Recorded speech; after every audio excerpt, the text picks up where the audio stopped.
that time again when we only watch and listen to info regarding the game we all love to complain about, the Call of Duty news of the week. A Call of Duty YouTuber, Gorgo, has come out saying en español pero hablo español muy bien, that he accidentally unlocked the rumored 10th specialist character via a supply drop, which happens to be named Blackjack, and his ability is to steal other characters' specialist abilities, as has been seen by PC modders in the code. He called up Activision support to figure out how this happened, and the rep confirmed what he saw on the screen, that there is a new specialist that is going to be coming out in supply drops. Now, this phone call could have been faked like your girlfriend's orgasms, especially considering that the other content on his channel is more towards the troll vein, but if this is true, this is not a good look for Activision. The backlash against the supply drop practice has grown so huge, I can't fathom how they'll be able to sustain it after these shenanigans. Oh wait, contards will continue to be cogs in the machine. In addition to the potential new specialist, there's some video evidence of an MP7 gun in Black Ops 3, which has surfaced recently, which leads to speculation that even more DLC weapons will be coming with the update on Tuesday for the Eclipse DLC pack. However, it's clearly PC footage, and just like the plethora of other gun models from Black Ops 2 which were said to come back, the R870, the M27, etc., this one clearly looks like a placeholder, or perhaps somebody is getting funky with them mods.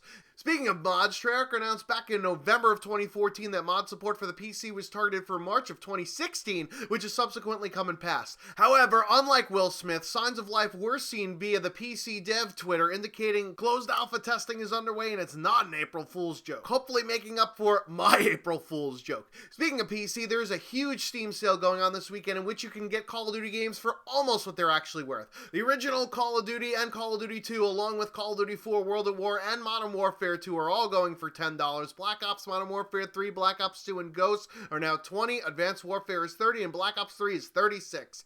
Also reinstated is the Black Ops 3 multiplayer starter pack for only $15, which gets you a third of the game at more than 1/3 of the cost. Oh, and you're not allowed to get that mod tool support that I mentioned earlier amongst other restrictions, so it's not even a third of the game. Thanks for nothing, Activision. Also, this weekend is double XP in multiplayer and zombies, much to the dismay of people everywhere that don't give a shit about actually playing the game. They just want more chance to get the items that they deserve and play a slot machine. Speaking of not knowing what players actually want, a taunt and gesture bribe supply drop was put out this week but ended on Thursday, which guaranteed a taunt or a gesture in each drop, which of course is the thing that everybody wants in their supply drops, right? At least it's better than the 3 camos shit out by the art department in less time than an actual shit takes. Oh, and coming up next week is the Eclipse DLC drop on Tuesday, but there was finally a trailer for Zetsubo no Shima with actual gameplay in it instead of people riding through the ocean on a floating boat like Syrians in the Mediterranean. The map basically resembles Shi no Numa, for which its namesake is obviously nostalgia tinged, with a mix of that annoying plant bullshit from the extinction mode in Ghosts. Not only do you have to kill zombies, but also piranha plants, spiders, and various other beepity bops. I also noticed that they didn't even bother releasing a live action trailer for the multiplayer maps. It seems as though Treyarch just said, fuck it, and mailed it in with the DLC because of the supply drop fiasco. And of course, those maps are all just left over from development anyway, so do you really want the maps that didn't make the first cut? Now, onto the esports report. As the Call of Duty World League Season 1 came to a close recently during an event that wasn't as fucked as UMG Carolina.